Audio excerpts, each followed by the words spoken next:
So today I'm going to show you some of the custom work that we get into.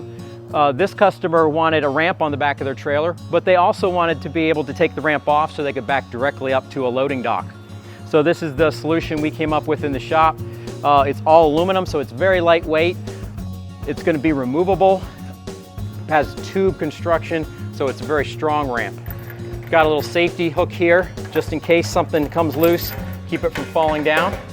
This latch right here, just lift up and give it a twist so it stays out of the way. The ramp's really lightweight, you can just a couple fingers.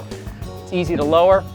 It's got this nice textured mat on it so the animals can get good traction. The best part about this is the detachable system.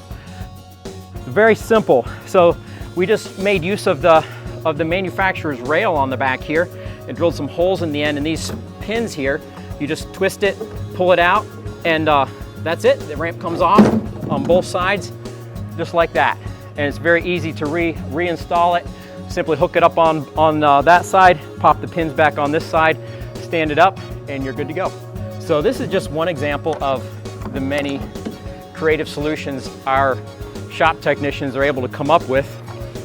And with our ability to do a variety of fabrication, including welding aluminum, it allows us to be able to offer a lot of different creative solutions to the challenges of your particular application, above and beyond the many options that our manufacturers offer from the factory.